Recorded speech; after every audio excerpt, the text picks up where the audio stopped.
तो बच्चों अब हम लोग यहाँ से लिमिट की क्लास को स्टार्ट करते हैं। तो सबसे पहले जब हम लोग लिमिट्स की क्लास को स्टार्ट करते हैं तो सबसे पहले हमारे पास लिमिट्स के कुछ स्टैंडर्ड्स होते हैं।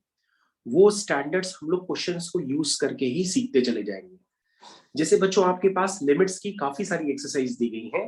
उन अगर सारी एक्सरसाइज को आप देखेंगे तो वो सारी एक्सरसाइज में आपके पास एक्सरसाइज 1 है, 2 है, 3 है।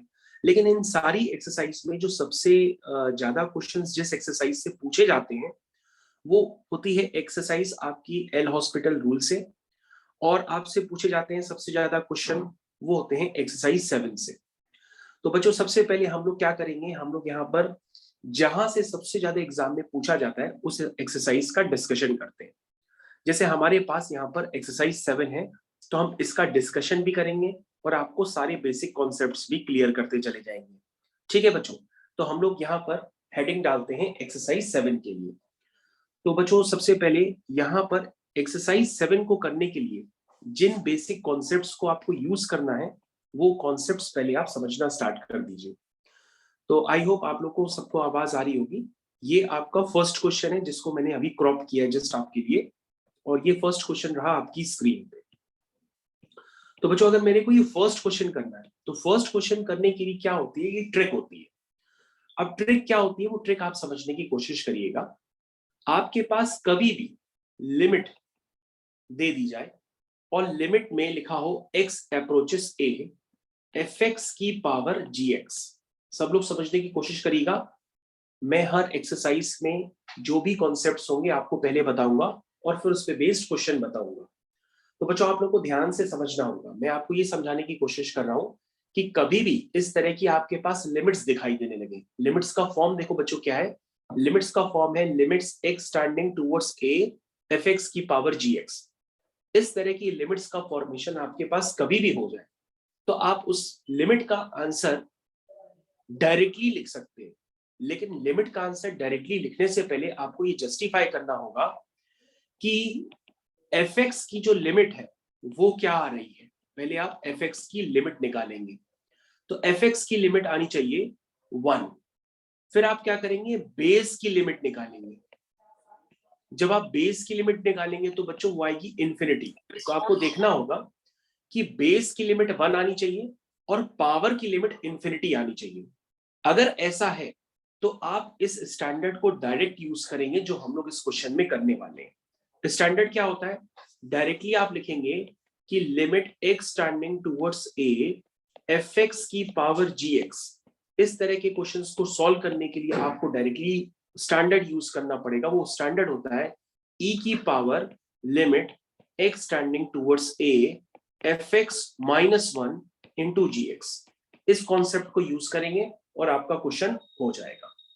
तो बच्चों कभी भी आपको ध्यान देना होगा कि fx की पावर gx वाले क्वेश्चन आपको मेंस के एग्जाम में, एडवांस के एग्जाम में ऑलरेडी बहुत सारे दिखाई देने वाले हैं। इसलिए आप उसके लिए रेडी हो जाइए और आपको दो क्वेश्चंस दूर से ही नजर आएंगे कि fx की पावर gx टाइप के क्वेश्चंस एकदम आपको देखते ही समझ में आ जाएंगे और आपको अलग से बार बार इवैल्यूएट करने की भी जरूरत नहीं है कि बेस 1 की तरफ टेंड कर रहा है, पावर इंफिनिटी की तरफ टेंड कर रही है। अगर आपके पास एग्जाम में क्वेश्चन आ रहे हैं तो क्वेश्चन आने का मतलब ऑटोमेटिक ही होगा कि उस बेस की लिमिट 1 ही होगी और पावर की लिमिट अगर आप लोगे तो वो इंफिनिटी ही आएगी। तो ऐसे केस में बच्चों आप इस स्टैंडर्ड को डायरेक्टली यूज करेंगे। वो स्टैंडर्ड होता है limit x standing towards a fx minus 1 into gx। क्या ये बात सबको क्लियर हो गई? ये स्टैंडर्ड आपको यूज करना है। अब बच्चों जब हम लोग इस स्टैंडर्ड को यहां पर अप्लाई करते हैं तो देखते हैं क्या होता है। ये क्वेश्चन इस स्टैंडर्ड से हो रहा है कि नहीं हो रहा है। तो सबसे पहले आप क्या करोगे, सबसे पहले आप कहोगे सर हमारे पास बेस की जगह क्या है। तो कहोगे सर बेस की जगह तो ये बड़ा सा फंक्शन है और gx की जगह क्या है, gx की जगह है 1/x²। तो आपको बेस भी क्लियर हो रहा है यानी कि fx भी क्लियर हो रहा है और gx भी क्लियर हो रहा है। अगर आप पूरा पैटर्न यूज करोगे तो पूरा पैटर्न यूज कर सकते हो। डायरेक्टली आंसर लिखना चाहो तो आंसर भी लिख सकते हो। पहले हम पूरा पैटर्न इस क्वेश्चन में अप्लाई करके चेक करते हैं। सबसे पहले हम क्या करेंगे, हम बेस की लिमिट निकालते हैं। तो बच्चों स्क्रीन पे एकदम ध्यान से देखते रहो। हम सबसे पहले क्या करते हैं, हम बेस की लिमिट निकालते हैं। ये देखो बच्चों हम लोग ने बेस की लिमिट निकालने का प्रावधान चालू कर दिया। अब हमारे पास बच्चों बेस की लिमिट निकालने के लिए ये तो लिमिट ऐसी है कि आप डायरेक्ट सब्स्टिट्यूट करके निकाल सकते हो। जैसे ही आप इसमें x की जगह 0 सब्स्टिट्यूट करोगे तो इसका आंसर क्या आ जाएगा, 1 आ जाएगा, क्योंकि 1 + 0 अपॉन 1 + 0 दैट मीन्स बेस की लिमिट क्या आ गई, 1 आ गई। अब बच्चों अगर हम पावर की लिमिट निकालते हैं तो पावर में बच्चों gx है, gx की जगह क्या है, 1/x²। और बच्चों 1/0 का स्क्वायर मतलब 1/0, और 1/0 क्या होता है, इंफिनिटी। क्या होता है, इंफिनिटी। इसका मतलब बेस 1 की तरफ टेंड कर रहा है, पावर इंफिनिटी की तरफ टेंड कर रही है। इसका मतलब जो कॉन्सेप्ट मैंने आपको सिखाया वो कॉन्सेप्ट आप यहां पर आराम से लगा सकते हैं। तो कॉन्सेप्ट क्या बचा था, कॉन्सेप्ट था e की power limit x standing towards a, a की जगह क्या है 0, fx -1। तो बच्चों fx की जगह क्या है 1 + 5x² अपॉन 1 + 3x²। ये देखो बच्चों fx -1 किया मैंने, और इनटू gx, gx में क्या है 1/x²। तो बच्चों ये वाली लिमिट आप सॉल्व कर लो पहले, ई फिर आप बाद में लगा लेना, पहले आप लिमिट सॉल्व करो। तो बच्चों आप इस लिमिट को सॉल्व करिए, कैसे सॉल्व करेंगे, ये तो बेसिक लिमिट है, इसमें तो ऐसा कोई खास स्टैंडर्ड भी नहीं यूज हो रहा कि मैं आपको अलग से बताऊं। कैसे यूज करेंगे, this is 1 + 5x² -1 - 3x² whole divided by 1 + 3x²। क्या यहां तक सबको क्लियर है, एक बार सब लोग चेक करेंगे अपने क्वेश्चंस को, सबको क्लियर यहां तक। तो फिर आगे देखिए, 1 से 1 कैंसिल हो गया और 5x² - 3x² कितना हो गया बच्चों, 2x² अपॉन 1 + 3x²। और बाहर आप किससे मल्टीप्लाई कर रहे हो, 1/x² से। तो बच्चों ये x² से x² क्या होगा, कैंसिल हो जाएगा। आपके पास फाइनली क्या आएगा, limit x standing towards 0 2/1 + 3x², ये आया। तो बच्चों क्या इसमें हम डायरेक्टली 0 पुट करने पर फाइनाइट आंसर निकाल पा रहे हैं, कहोगे यस सर, क्योंकि अगर हम 0 पुट करते हैं तो ये क्या बनेगा 2/1 + 0 दैट मीन्स ओनली 2। तो बच्चों इसका आंसर 2 नहीं है, इसका आंसर क्या हो जाएगा e की पावर 2, क्योंकि ये सब कुछ किसके ऊपर था, e की पावर में था। क्या था, e की पावर में था। तो फाइनली आंसर आपका क्या हो गया, e की पावर 2। तो मेरे हिसाब से आप सबको ये फर्स्ट क्वेश्चन तो क्लियर हो गया होगा, और कॉन्सेप्ट सिर्फ इतना होता है कि आपको पावर की पावर लिमिट आपको दिखाई देने लगेगी, यानी कि fx की पावर gx टाइप की आपको लिमिट दिखाई देने लगेगी, और इस कॉन्सेप्ट को आप अप्लाई करिए, आपसे सारे क्वेश्चन दे दनादन होते चले जाएंगे। तो बच्चों ये तो फर्स्ट क्वेश्चन था, अभी आपने इसका आंसर सक्सेसफुली निकाल लिया। तो बच्चों हम लोग क्या करते हैं, अब हम दूसरे क्वेश्चंस पे भी अप्लाई करते हैं, लेकिन बच्चों आपको ध्यान देना होगा, इन क्वेश्चंस को हम लोग करते जरूर हैं, लेकिन इसमें लिमिट्स के बेसिक स्टैंडर्ड्स भी कहीं भी यूज हो सकते हैं, जो मैं आपको क्वेश्चन के अकॉर्डिंग बताऊंगा, और साथ में ट्रिग्नोमेट्री का भी कहीं भी यूज हो सकता है।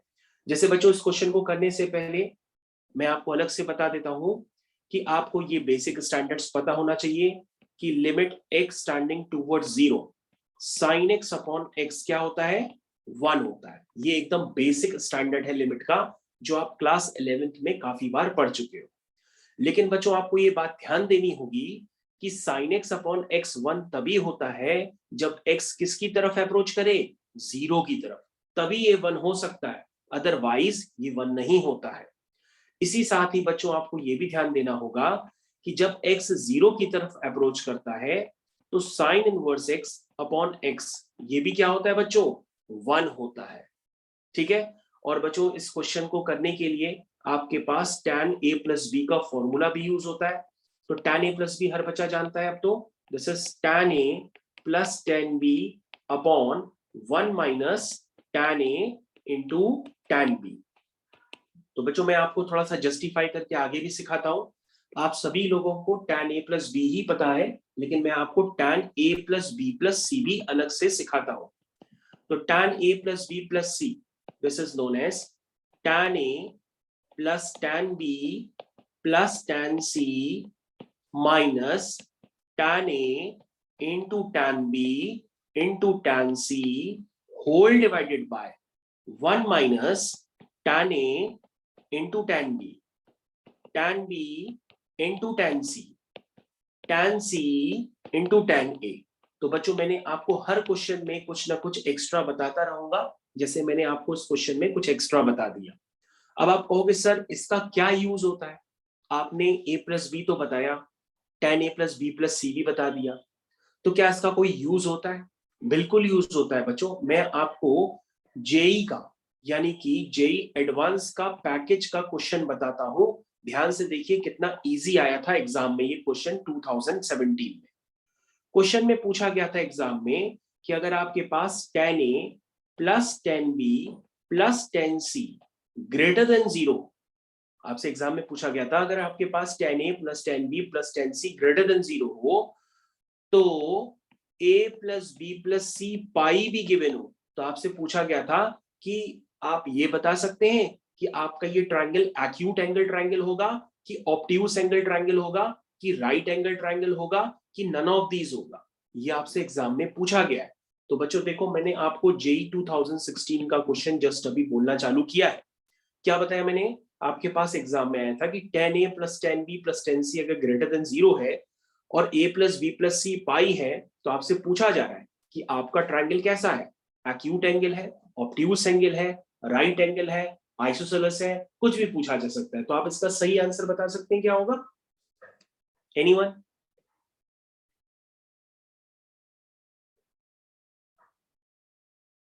ओके, तो मैं आपको बताता हूं ये क्वेश्चन कितना इजी है।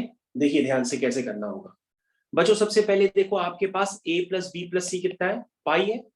तो आप यहाँ पे क्या लिख दोगे, दोनों तरफ tan ले लेना, तो tan a plus b plus c क्या हो जाएगा, ये tan पाई हो जाएगा। और बच्चों tan पाई क्या होता है, 0 होता है। That mean tan a plus b plus c कितना हो गया, 0 आ गया। समझ में आया, 0 आ गया। अब बच्चों एक बात बताओ, tan a plus b plus c तो ऑलरेडी 0 हो गया। और बच्चों अगर आप tan a plus b plus c की जगह, ध्यान से देखो बच्चों, अगर आप इसकी जगह यहाँ पे 0 पुट कर देते तो क्रॉस मल्टीप्लाई करके आपके पास क्या आएगा, सिर्फ आप कहोगे सर क्रॉस मल्टीप्लाई करने पर हमारे पास आएगा कि tan a plus tan b plus tan c minus tan a tan b tan c equal to 0। That means tan a plus tan b plus tan c equal to tan a tan b tan c। क्या ये बात यहां तक सबको clear हुई? मैंने कुछ भी क्वेश्चन में नहीं किया, मैंने सिर्फ आपको इतना बताया कि अगर a plus b plus c pi है तो आप tan a plus b plus c क्या हो जाएगा, ऑटोमेटिक 0 हो जाएगा। और tan a plus b plus c अगर 0 हो गया फॉर्मूले में, तो आपके पास tan a plus tan b plus tan c क्या हो जाएगा, वो आएगा tan a into tan b into tan c। और बच्चों हमारे पास गिवन क्या था, हमारे पास गिवन है कि ये वाली जो क्वांटिटी है, ये क्वांटिटी क्या है, 0 से बड़ी है। ये हमारे पास क्वेश्चन में गिवन है। ये देखिए हमारे पास क्वेश्चन में ऑलरेडी ये गिवन है कि tan a plus tan b plus tan c क्या है, ग्रेटर देन 0 है। और बच्चों tan a plus tan b plus tan c ये है किसके इक्वल, ये tan a into tan b into tan c के इक्वल है। तो इसको भी क्या होना पड़ेगा, ग्रेटर देन 0 होना पड़ेगा, है ना। अगर left hand side greater than 0 है तो राइट हैंड साइड को भी क्या होना पड़ेगा, ग्रेटर देन 0 होना पड़ेगा। तो आप बता सकते हैं बच्चों कि tan a into tan b into tan c greater than 0 कब हो सकता है, एबीसी एंगल्स की क्या वैल्यू होगी ताकि ये ग्रेटर देन 0 हो। तो तुम कहोगे सर अगर a या b या c कोई भी एक 90 डिग्री हो गया तो ये tan 90 अनडिफाइंड कर देगा, आपकी इक्वेशन एग्जिस्ट नहीं करेगी। इसलिए सर एबीसी में से कोई भी एंगल 90 डिग्री नहीं हो सकता, इसलिए ये आपका राइट एंगल ट्रायंगल तो बिल्कुल नहीं हो सकता।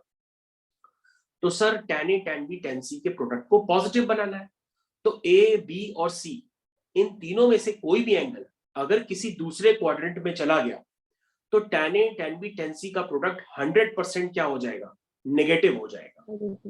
क्या हो जाएगा, नेगेटिव हो जाएगा। तो बच्चों यहाँ पर ए बी सी को क्या होना चाहिए, फर्स्ट क्वाड्रेंट में ही होना चाहिए। इसका मतलब ए बी सी कैसे होंगे, एक्यूट होंगे। इसका मतलब आपका ट्रायंगल एक्यूट एंगल ट्रायंगल ही होगा, क्योंकि अगर आपको ग्रेटर देन 0 बनाना है तो ए बी सी को आपको फर्स्ट क्वाड्रेंट यानी कि 0 से π/2 में ही रखना पड़ेगा, अदरवाइज ये वैल्यू क्या आ जाएगी, नेगेटिव आ जाएगी। इसलिए बच्चों आपका जो ट्रायंगल है वो कैसा ट्रायंगल हुआ, एक्यूट एंगल ट्राइंगल हुआ।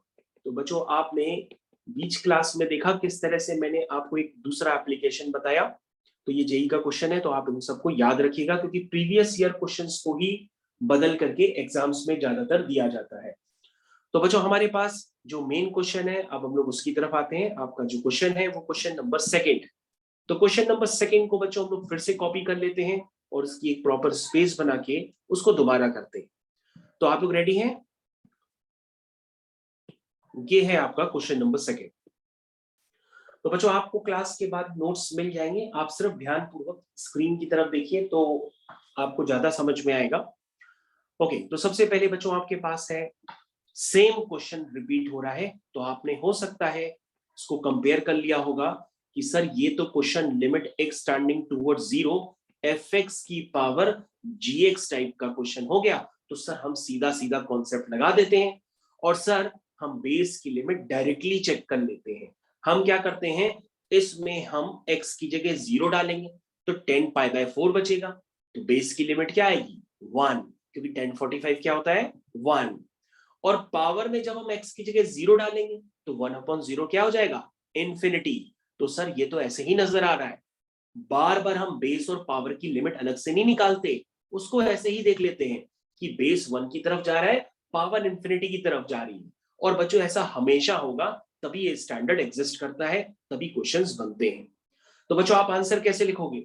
आप आंसर लिखोगे डायरेक्टली, कहोगे सर आंसर होगा e की power limit x tending towards 0 fx-1।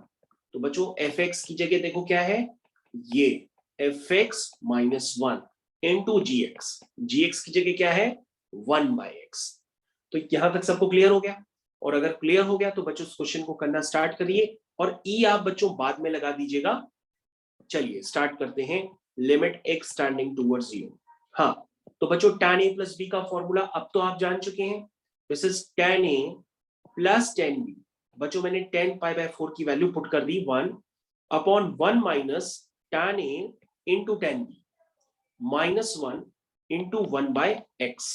यहां तक सबको क्लियर है? आगे कंटिन्यू करते हैं। Limit x tending towards 0। तो बच्चों अगर हम इसका एलसीएम लेंगे तो एलसीएम लेने पे आएगा 1 + 10x -1 + 10x whole divided by 1 - 10x। क्या सबको क्लियर है? Into 1/x। यहाँ पे बच्चों चेक करिएगा एक बार दोबारा, मैंने अभी कुछ नहीं किया, सिर्फ ब्रैकेट के अंदर एलसीएम लिया है। एलसीएम लेने पर आपके पास एक्सप्रेशन कुछ इस तरह से नजर आ रहा है। अगेन नेक्स्ट स्टेप में हमको साफ साफ दिखाई दे रहा है कि 1 से 1 क्या हो गया? कैंसिल हो गया। सिर्फ क्या बचा है बच्चों?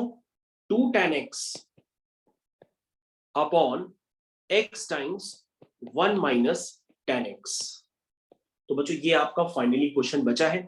अब बच्चों आपको रिव्यू करना पड़ेगा, क्या ये लिमिट x की वैल्यू डायरेक्टली सब्स्टिट्यूट करने पर आंसर दे पा रही है कि नहीं दे पा रही है। अगर दे पा रही है तो आपका आंसर डायरेक्ट आ जाएगा। तो बच्चों क्या आंसर आया, आपने जस्टिफाई किया? 2/1। यस बेटा, तो ये बन जाएगा e की पावर 2। तो आंसर इज e²। तो बच्चों ने क्या कहा कि सर हमें इतना स्टैंडर्ड तो पता ही है। क्या स्टैंडर्ड पता है? कि limit x tending towards 0 tan x upon x क्या होता है? 1 होता है। Limit x tending towards 0 tan inverse x upon x भी होता तो भी 1 होता। तो बच्चों हमें कुछ नहीं करना, हमें एक छोटा सा काम करना था। मेरे को ये लिमिट इवैल्यूएट करनी थी और मैंने लिमिट को थोड़ा सा सही ढंग से लिख दिया। ये आपका 2 हो गया, ये tan x अपॉन x हो गया, और ये 1/1 - tan x हो गया। तो बच्चों आप देख सकते हैं ये वैल्यू जब x 0 की तरफ अप्रोच करेगा तो ये वैल्यू क्या हो जाएगी? 1। और ये वाला ब्रैकेट x की जगह 0 डालेंगे तो tan 0 0 होता है, तो 1 - 0 1 हो गया, तो ये भी वैल्यू 1 हो गई। 2 × 1 × 1 दैट मींस 2। तो बच्चों इसका सही आंसर आ गया 2। और बच्चों भूलिएगा नहीं एग्जाम में जब आप सारी वर्किंग कर लें तो सब कुछ e की पावर में लगा दीजिएगा और इस तरह से आपका आंसर आ जाएगा e की पावर 2। तो बच्चों ये आपका सेकंड क्वेश्चन था और ये भी काफी इजी था। अगर आपको कॉन्सेप्ट समझ में आ जाएंगे तो फिर सारे क्वेश्चंस आपको बहुत इजी लगेंगे। तो बच्चों आपका first question complete, second question complete, ठीक है। ओके, तो बच्चों इस वाले पार्ट को तो मैं यहाँ से हटा देता हूँ। ओके, तो बच्चों आपके 2 क्वेश्चंस मैंने पूरी तरह से कंप्लीट कर दिए। अब मैं आता हूँ आपके कुछ और क्वेश्चंस पे। तो अब हम लोग कुछ बच्चों और कॉन्सेप्ट सीखते हैं, और कॉन्सेप्ट्स को सीखने के लिए हम यूज करते हैं क्वेश्चन नंबर 4। आइए क्वेश्चन नंबर 4 को हम लोग यूज करते हैं। तो बच्चों ये रहा आपकी स्क्रीन पे क्वेश्चन नंबर 4। तो बच्चों क्वेश्चन नंबर 4 को करने से पहले आपको ये कॉन्सेप्ट पता होनी चाहिए कि जब हमारे पास इंफिनिटी वाली लिमिट्स आती है उनको हम किस तरह से करते हैं। तो इंफिनिटी वाली लिमिट्स का कॉन्सेप्ट बच्चों ये होता है कि इंफिनिटी वाली लिमिट्स को सॉल्व करने के लिए जो कॉमन हाईएस्ट डिग्री होती है उससे हम ऊपर नीचे पहले हम डिवाइड कर लेते हैं। जरा देखिएगा हम किस तरह से करते हैं, क्योंकि आपके पास इस तरह भी एग्जाम में काफी सारे क्वेश्चंस आ सकते हैं। जैसे मेरे पास लिखा हुआ है limit x tending towards infinity x square plus 5x plus 3 upon x square plus x plus 3। तो बच्चों ये अगर इंफिनिटी वाले कॉन्सेप्ट्स के क्वेश्चन होते हैं, जैसे पावर यहाँ लिखी है कि एक्स टेंडिंग टुवर्ड्स इंफिनिटी, तो इस कॉन्सेप्ट्स के क्वेश्चन में अगर आप एक्स की डायरेक्ट वैल्यू सब्स्टिट्यूट कर देंगे तो डायरेक्ट वैल्यू सब्स्टिट्यूट करने पर यह answer infinity square plus 5 infinity plus 3। तो बच्चों इंफिनिटी का स्क्वायर भी इंफिनिटी होता है, इंफिनिटी में हम कुछ ऐड करते हैं तो भी इंफिनिटी आता है, तो इसका रिजल्ट आ जाएगा इंफिनिटी बाय इंफिनिटी। तो मेरी बात ध्यान से सुनिएगा, इंफिनिटी वाली लिमिट्स में अगर आप इंफिनिटी डायरेक्ट आंसर पुट कर देंगे तो आपका आंसर इंफिनिटी बाय इंफिनिटी आ रहा है। तो बच्चों आपको सिखाया गया है कि infinity by infinity, zero by zero, infinity की पावर जीरो, ये सारे कौन से फॉर्म होते हैं? ये सारे इनडिटर्मिनेट फॉर्म होते हैं, और इनडिटर्मिनेट फॉर्म फाइनाइट आंसर नहीं माने जाते हैं। इसलिए हमें क्वेश्चन में कुछ और स्ट्रेटेजी अप्लाई करके क्वेश्चन का आंसर निकालना पड़ता है। स्ट्रेटेजी कौन कौन सी होती है? या तो फैक्टराइजेशन करके, या न्यूमरेटर और डिनोमिनेटर को कुछ डिवाइड करके, या सब्स्टिट्यूशन मेथड पुट करके, कुछ भी करके हमें उस लिमिट का फाइनाइट आंसर निकालना पड़ता है। तो बच्चों हम लोग इंफिनिटी वाली लिमिट्स को कैसे सॉल्व करते हैं? हम चेक करते हैं न्यूमरेटर और डिनोमिनेटर में हाईएस्ट डिग्री क्या है, वो है एक्स की पावर 2। तो हम क्या करते हैं, हम एक्स की पावर 2 से ऊपर नीचे डिवाइड करते हैं। तो बच्चों जब डिवाइड करेंगे तो ये कुछ पैटर्न आपका इस तरह से नजर आने लगेगा। ठीक है, मैंने ऊपर नीचे किससे डिवाइड किया? x की पावर 2 से। तो बच्चों जब मैंने किया तो ये वैल्यू क्या हो गई बताइए? ये वैल्यू क्या हो गई? 1 अपॉन इंफिनिटी, 3 अपॉन इंफिनिटी, यानी कि 0। ये भी हो गया 0। तो बच्चों अब आपको दिख रहा है ये 0 0 0 0, तो इसका आंसर क्या आ गया? 1। तो बच्चों इंफिनिटी वाली लिमिट्स को सॉल्व करने का यही कॉन्सेप्ट होता है, आपके पास कभी भी आ जाए। तो बच्चों बेस की लिमिट वैसे भी 1 आनी थी और वो 1 आ रही है। अब हम पावर की लिमिट निकालते हैं, तो बच्चों पावर की लिमिट तो इंफिनिटी आएगी। तो बेस की लिमिट क्या आ रही है? 1, और पावर की लिमिट इंफिनिटी आती है। तो हम डायरेक्टली क्वेश्चन को कर लेते हैं, फिर क्वेश्चन में कुछ भी नहीं करना है। हम क्या करेंगे, limit x tending towards infinity f x minus 1 into g x. तो जल्दी से बच्चों आप भी अपनी कॉपी में आंसर निकाल सकते हैं। ये देखिए ये हो गया f x minus 1 into g x.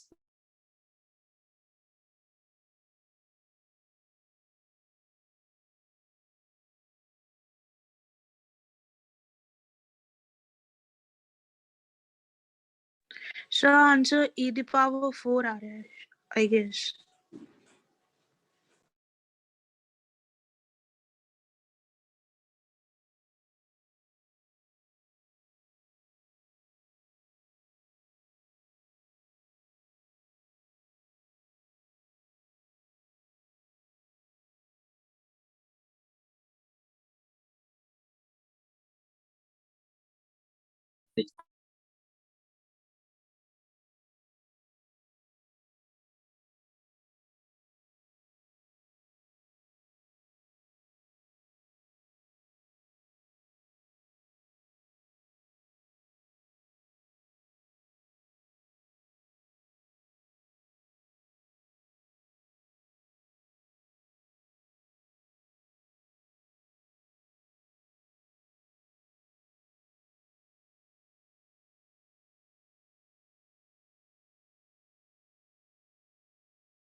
तो बच्चों अब आपके पास क्वेश्चन नंबर 4 का जो कंप्लीट सॉल्यूशन है वो अब आपकी स्क्रीन पे है। मेरे ख्याल से कंप्लीट सॉल्यूशन अब आप लोग को समझ में आ गया होगा। और fx की पावर gx वाली लिमिट ये सॉल्व करना तो अब आपके लिए काफी आसान काम है। आप कोई भी क्वेश्चन बहुत जल्दी कर सकते हैं बिना किसी टाइम लगे। तो बच्चों मैं आपको अभी एक और क्वेश्चन करके देता हूं, वो भी आप देखिए आराम से। जैसे मैं आपको करके दे रहा हूं क्वेश्चन नंबर 9। तो क्वेश्चन नंबर 9 स्टार्ट करते हैं हम लोग क्वेश्चन नंबर 9 के साथ। अगर आपके पास मॉड्यूल वगैरह है तो आप उसको भी ओपन कर सकते हैं। तो हम लोग करने जा रहे हैं यहाँ पे बच्चों क्वेश्चन नंबर 9। ये रहा क्वेश्चन नंबर 9 आपकी स्क्रीन पे। तो अगेन बच्चों अगर हम इस क्वेश्चन को करना चाहते हैं तो हमें ये ध्यान देना होगा कि fx की पावर gx का फॉर्म यहाँ पे पहले से ही क्रिएटेड है। अब हम लोग खूब ज्यादा चिल्लाएंगे नहीं, डायरेक्टली बेस 1 की तरफ अप्रोच कर रहा है, पावर इंफिनिटी की तरफ अप्रोच कर रहा है, ये सब दिखाई देता है। तो हम डायरेक्टली स्टैंडर्ड को अप्लाई कर देंगे। स्टैंडर्ड क्या होगा, उसमें हम ई की बार बाद में लगाएंगे, मतलब ई हम बाद में लगाएंगे। स्टार्ट करते हैं। लिमिट x स्टैंडिंग टूवर्ड्स 0 क्या बताया था, fx -1 into gx, gx is 3/4 sin 2x tan 5x। तो बच्चों 1 से 1 तो कैंसिल हो गया, तो ये बचा लिमिट x स्टैंडिंग टूवर्ड्स 0, 9 3 जा 27 यानी कि 27x² whole divided by 4 sin 2x tan 5x। तो क्या कोई बच्चा है जो उसको बताएगा कि ये क्वेश्चन किस तरह से मैनिपुलेट किया जाएगा। तो बच्चों आपके पास जो ये x² नजर आ रहा है, उस x² को आप ब्रेक कर दीजिए x इंटू एक्स में। उस x² को आप ब्रेक कर दीजिए x इंटू एक्स में, क्योंकि आपको पता है ना कि आपके पास लिमिट x स्टैंडिंग टूवर्ड्स 0 अगर आपको पता होगा तो sin 2x अपॉन x क्या होता है, ये 1 नहीं होता है। इसको स्टैंडर्ड फॉर्म में बनाने के लिए हम यहाँ पे 2 का मल्टीप्लाई 2 से डिवाइड करते हैं।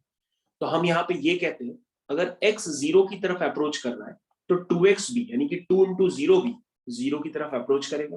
तो ये वैल्यू क्या हो जाएगी, ये वैल्यू 1 हो जाएगी, और 2 इंटू 1 क्या हो जाएगा, 2 हो जाएगा। तो सिमिलरली बच्चों यही काम आपको tan के साथ भी करना है। तो tan 5x अपॉन x वो भी क्या होगा, 5 होगा। ठीक है बच्चों, तो मैं आपको ये फॉर्म यहाँ पे जस्टिफाई करके दिखाता हूँ। तो आप यहाँ पर ध्यान से देखिए, मैं सारे आपको स्टैंडर्ड लिख के दिखा रहा हूँ। तो बच्चों ये 27/4 है।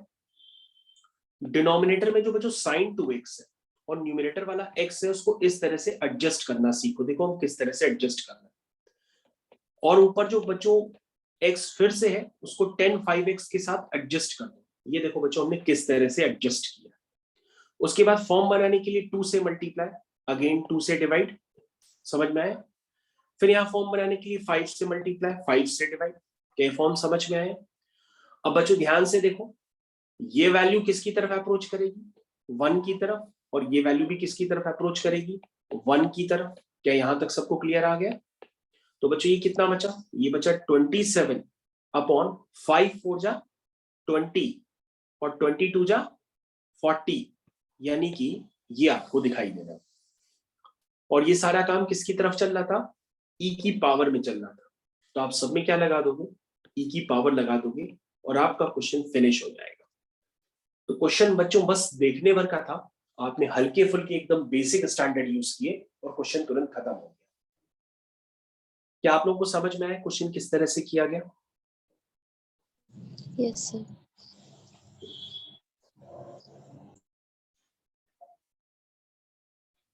तो ये था बच्चों आपके पास क्वेश्चन नंबर 9।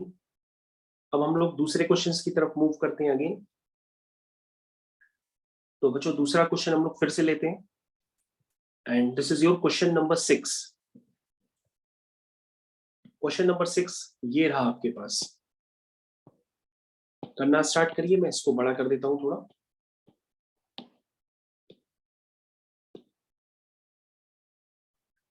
तो ये है बच्चों अब आपके पास question number 6।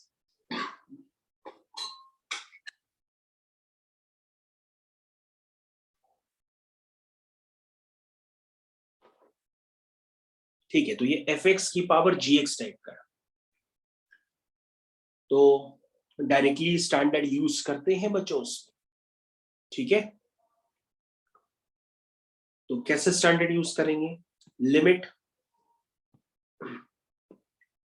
Limit x tending towards 0, this is your fx, minus 1 into gx, fx minus 1 into gx. This is your limit x tending towards 0. This is x minus 1 plus cos x minus x whole divided by x. सब बच्चे यहाँ पर ध्यान दें, मैंने कुछ भी नहीं किया, सिर्फ मैंने एलसीएम लिया है और बाहर वाला 1/x आपको अभी भी दिखाई दे। यहाँ तक सबको क्लियर है? Yes sir. ओके, तो बच्चों अब आपको कुछ नहीं करना है, यहाँ पे x से x ये कैंसिल हो गया है और आपके पास जो दिखाई दे रहा है वो बहुत ही फेमस फॉर्म है। दिस इज, इसमें से माइनस कॉमन ले लो। अगर आपको कुछ याद होगा तो ऐसे क्वेश्चंस आपने कहीं ना कहीं पहले किए हैं। 1 minus cos x upon x square की लिमिट को सॉल्व करना।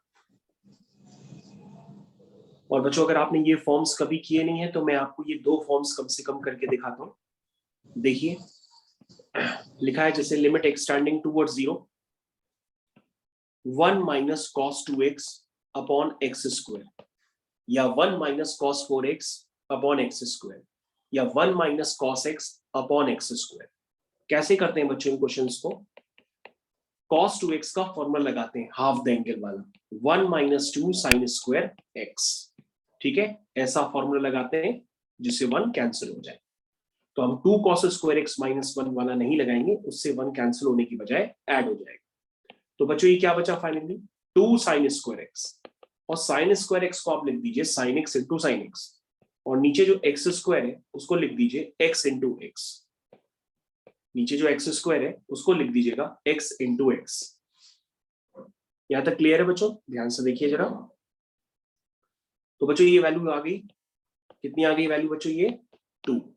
तो बच्चों आपको हो सकता है ये स्टैंडर्ड कभी कभी डायरेक्टली यूज करना पड़े, तो आप इसको याद कर लीजिए कि 1 minus cos 2x upon x square क्या होता है? 2 होता है। इसको आप डायरेक्टली याद कर लीजिए तो बहुत अच्छा रहेगा। अब बच्चों हमारे पास 1 minus cos x upon x square है, इसको भी हम इवैल्यूएट कर लेते हैं। किसी को इसका आंसर पता है क्या आएगा? So 1/2. यस, इसका आंसर आता है 1/2। This is 1 minus 2 sine square x by 2। तो मैंने कॉस एक्स के फॉर्मूले में again half the angle formula लगा दिया, और इसको थोड़ा मैं सिंप्लीफाई करूंगा तो ये बन जाएगा 2 sine x upon 2 sine x upon 2 upon x square. X square को भी मैंने ब्रेक किया, फिर फॉर्म बनाने के लिए मैंने 2 से मल्टीप्लाई और 2 से डिवाइड किया। फिर मैंने आपको बताया कि ये जो वैल्यू है ये किसकी तरफ अप्रोच करेगी? 1 की तरफ। किसकी तरफ अप्रोच करेगी? 1 की तरफ।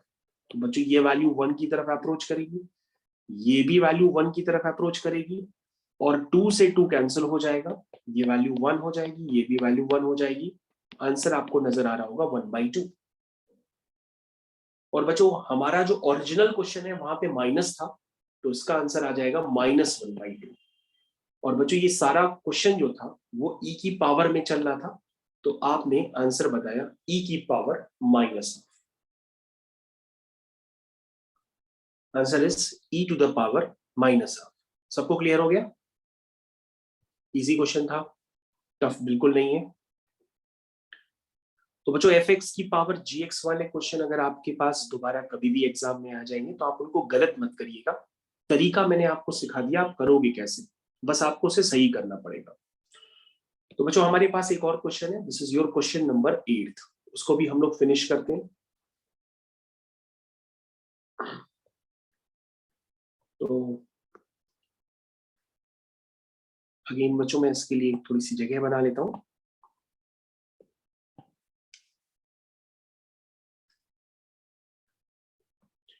मुझे ये क्वेश्चन है, आपको ये क्वेश्चन करना स्टार्ट करना है। This is your question number 8।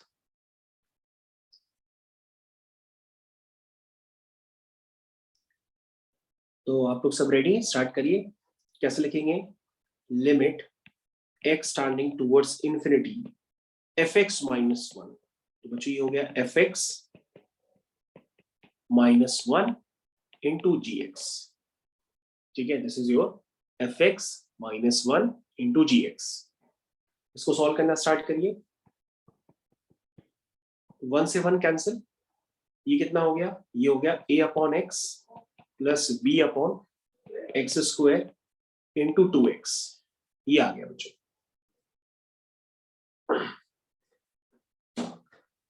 तो बच्चों आपको नजर आ रहा होगा एक x से एक x और भी कैंसिल हो सकता है, तो हम उसको भी फर्दर कैंसिल करते हैं। तो ये कितना हो गया, ये हो गया a,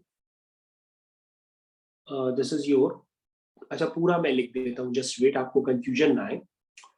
2x का मल्टीप्लाई मैं कर दे रहा हूँ, ठीक है, जो gx की जगह 2x था उसका मैं मल्टीप्लाई कर देता हूँ। This is 2xa upon x plus 2xb upon x square. अब आपको मेरे हिसाब से थोड़ा सा सही लग रहा होगा।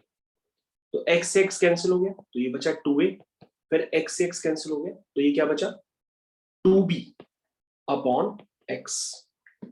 और बच्चों अगर x इन्फिनिटी जाएगा तो ये वैल्यू क्या हो जाएगी, 0 हो जाएगी।